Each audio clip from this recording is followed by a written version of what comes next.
हम आज जिस खबर पर बात करने वाले हैं यह सिर्फ रक्षा नहीं बल्कि राजनीतिक, रणनीतिक और भारत की पूरे विश्व में बढ़ती हुई ताकत की खबर है। भारत के साथ अमेरिका के चल रहे टैरिफ विवाद के बीच रूस ने भारत को धमाकेदार ऑफर दिया है। खबर है कि सुखोई 30 MKI फाइटर जेट को रूस ऐसा इंजन देना चाहता है जो इन्हें 5वीं पीढ़ी के फाइटर जेट की बराबरी में लाकर खड़ा कर देगा। और उससे भी बड़ी बात, ये इंजन भारत में ही बने होंगे। इस महत्वपूर्ण मुद्दे पर बात करें तो इन सबके बाद भारतीय वायुसेना की ताकत में जबरदस्त इजाफा होने वाला है। लेकिन इसके लिए सबसे पहले भारत को रूस से मिले ऑफर को अच्छे से समझना होगा। दरअसल रूसी मीडिया स्पुतनिक इंडिया के हवाले से खबर सामने आ रही है कि रूस ने भारत को एक बड़ा ऑफर दिया है। रूस ने भारतीय सुखोई 30 MKI में लगाने के लिए नए इंजन की पेशकश की है। अभी तक इन विमानों में AL-31 FP इंजन का इस्तेमाल किया जा रहा है, लेकिन नया इंजन नेक्स्ट जनरेशन का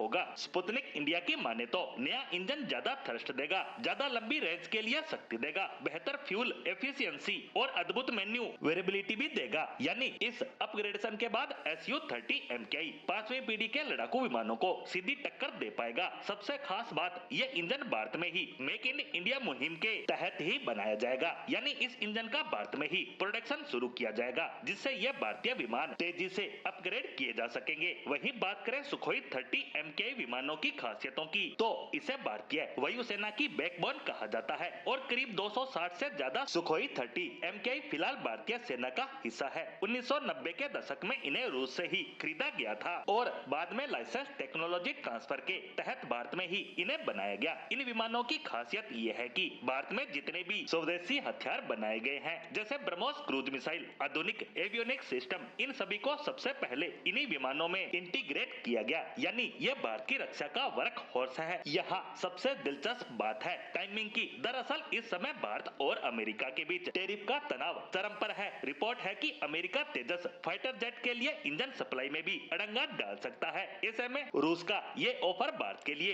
एक बैकअप प्लान की तरह काम आएगा। रूस भारत को इसकी टेक्नोलॉजी ट्रांसफर करने के लिए भी तैयार है और इसे भारत में ही बनाया जाएगा। यानी अमेरिकी दबाव के बीच रूस भारत को अपने करीब लाने के प्रयास कर रहा है। और अगर यह संभव होता है तो देश में पहली बार किसी फाइटर जेट के इंजन का निर्माण संभव हो पाएगा, जिससे हमारी सेना के पास मौजूद सुखोई 30 MKI और ज्यादा एडवांस और ज्यादा बेहतर तो होंगे ही, साथ ही साथ ये अगले 15-20 सालों तक ऑपरेशनल रह सकते हैं। ऐसे में अगर इसे भारत के नजरिए से देखा जाए तो यह सिर्फ एक डील ही नहीं बल्कि भारत की रणनीतिक आजादी और राजनीतिक और सैन्य ताकत का भी प्रतीक होने वाली है।